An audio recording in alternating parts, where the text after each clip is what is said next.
Hello guys. So today we will be discussing about Twitter sentimental analysis. What is Twitter sentimental analysis? So it is a natural language processing problem where sentimental analysis is done by classifying the positive tweets from negative tweets by machine learning models for classification, text analysis, data analysis and data visualization. Natural language processing. I will give you first about it overview about natural language processing and how Twitter sentimental analysis is related to it. So NLP is basically a research in data science these days, and one of the most common application of NLP is sentimental analysis. So from opinion polls to creating my entire marketing strategies, this domain has completely reshaped the way business work. And now thousands of text documents can be processed for sentiment, and basically we can find out on how text is basically making a point and like what sentiments are included in it. So this is one of the most interesting challenges in NLP, and now I will explain you regarding this. So first let's go through the problem statement. The objective of this task is to detect hate speech in tweets. So for the sake of simplicity, we say a tweet contains hate speech if it has a racist or sexist sentiment associated with it. So the task is to classify racist or sexist tweets from other tweets. Formally, given a training sample of tweets and labels, where label 1 denotes the tweet is racist and the label 0 denotes the tweet is not racist, and so that's all. So your objective is to predict the labels on the given data set. So now we will go through tweets pre-processing and cleaning. So for example, you are searching for a document in the office space. In which scenario are you more likely to find the document easily? Of course, in the less cluttered one, because each item is kept in the proper place. So the data cleaning exercise is quite similar. If the data is arranged in a structured format, then it becomes easier to find the right information. So the pre-processing of the text data is essential step for this purpose, and it becomes easier to extract the information from the text and apply machine learning algorithms to it. In one of the later stages, we will be extracting numeric features from our Twitter text data. The feature space is created using all the unique words present in the entire data. So if we pre-process our data well, then we would be able to get a better quality feature space. Now the generation and visualization from tweets. So in this section, we will be exploring the clean tweets text, exploring and visualizing data, no matter whether it's text or any other data, is an essential step in gaining insights. So we should not limit ourselves to only these methods told in the tutorial. Feel free to explore the data as much as possible. So before we begin exploration, we must think and ask questions related to the data in hand. A few probable questions are as follows. What are the most common words in the entire data set? What are the most common words in the data set for negative and positive tweets? And similarly, how many hashtags are there in the tweets? So all these things can be visualized and from the tweets. So this is the design flow of the Twitter sentimental analysis. So first an input which is keyword is given, and then the tweets retrieval is done. After that, as we discussed, the data pre-processing is done so that it is cleaned, and after that the classification algorithm is applied on the classified tweets, and then the classified tweets basically give us the sentiments in the graphic notation, which are basically 0 and 1, and how the tweets are, whether it is negative or whether it is positive. So this is the whole process of how Twitter sentimental analysis work.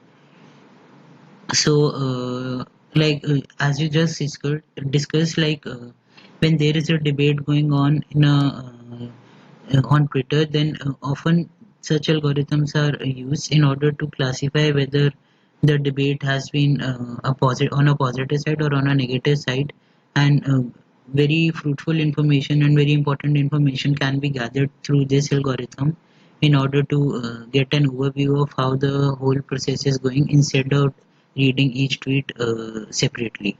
So this is the purpose of Twitter sentimental analysis. Now I will take you through the code flow of how the whole Twitter sentimental analysis work and how should we implement it. So for that we will first go to Google Colab. So as you can see, the first thing which we did was to import libraries. The libraries which are imported are NumPy, Pandas, Matplotlib, which is used for plotting the graphs, and we have also imported Seaborn library and Warnings library. Now, after importing these libraries, we will first train our data set. And for training the data set, we have used two data set to compare each. So for the first data set, we have used a train tweet for train tweets data set, and the second we have used is test tweets. So first, we will go through this whole data set. So when we run the function as train.head, then it gives us the whole table structure of that tweet, and gives us on how what is the ID of that data set, the labels which are associated with it, as well as the tweets which are associated from that. So as you can see, there is a label 0 in this. That means that the tweet is positive. So as you can see, there are also positive tweets such as thanks for and majesty. So these are all positive tweets. So that is why they are associated with the label 0. Now, when we go through the test table, then we can see that it has also a similar table, and it has associated IDs and tweets associated with it. Now, as we have got an overview of these whole data sets, now we'll go through the further functions. So we can also check whether the data set has any empty elements or not. So for this, we can run the function as train.is null for that database and for test.is null for the other database. So as you can see that this will show us which are the empty elements in the whole table, and we can get an information about it for classifying and for cleaning the data set. After that, if you want to, for example, get a label of 0 only for the whole database and till ID 10, then we can do what we can do is that we can run this function, and it will give us all the 0 database 0 label values only. So these are all the positive values. So, so that means that basically it will give us all the values at once, and we don't have to search again and again for that. Whereas for negative values, we want to get with the label 1, and then we can run the similar function, but instead of the value 0 we can run it as 1. So this will give us the whole negative values in our tweets. And as you can see, there are some negative like no comment, and white people, you can call people like similarly, like there are negative comments, and you can get a whole clusterization of whole tweets at one place instead of searching again and again for each tweet. Now after that, if we want to get the value count, then we can also draw the plot label of it. So as you can see, we have used this command for plotting the bar chart, and you can also set the color and the figure size also here, as we have done. It is using the matplot library for plotting this graph, and after we run this command, then it makes us this graph. And similarly, for we can plot many such other graphs also like these. So for length of the train, we can plot these graphs, and for similarly for length tests also we can plot. So for in this, we have basically checked the distribution of tweets in the data. So this is the whole data, both database are included in a single graph, so that we can get a distribution of the tweets. We can also add a column in it by this command, and as you can see, the length command has been added here, and thus we can add more columns in this table according to our needs. Then we can also we can also group the labels as we have done here like these using this command. Now I will take you to these are all the basic processes which we can do in this. Now for more complex part, we can use word cloud. So word cloud is basically what like clustering of all the comments or the tweets which have been done in the Twitter, and it basically categorizes into a single graph. So,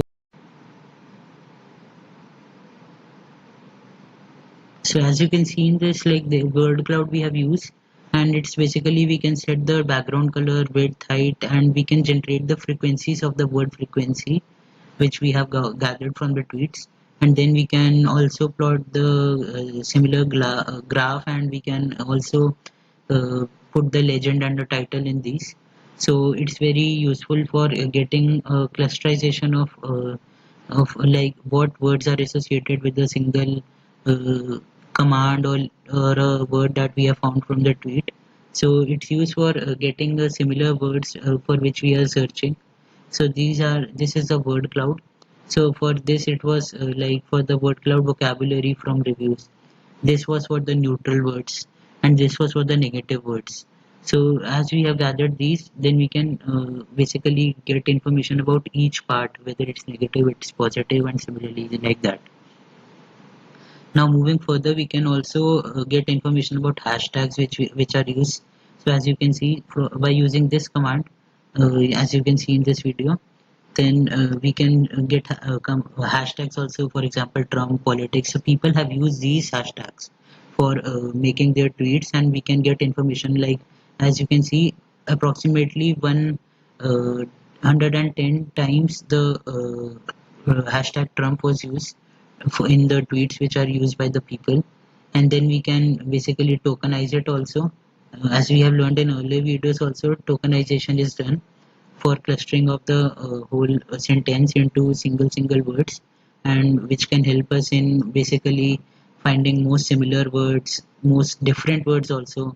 So these are all the processes which we have used in our whole project. And after that, this was a whole of how you can search for more functions also, which we have used in our project. And also Twitter sentimental analysis is very essential for plotting the graphs and getting an overview of the whole comments which are used in Twitter. And it basically helps us in pre-processing of the data, and how the extracted features can be used to solve a problem, or basically discuss on a debate. So in this whole video, we learned how to approach the Twitter sentimental analysis, and then we extracted the features from the clean text using the Bagger words and the TF-IDF model. Finally, we were able to build a couple of models using both the feature sets to classify the tweets. So regarding the future worker study, although it is clear from the work done by others on the same problem that SVM tends to perform better than other classifier, it would be interesting to see how hybrid of other classifiers would work. So this would be an interesting study to do. And if you want to study more about it, you can always visit the our GitHub repository or on the Google. So I hope from our today's lecture you get a lot of information about how whole Twitter sentimental analysis work, and good luck for implementing this project on your own. Thank you.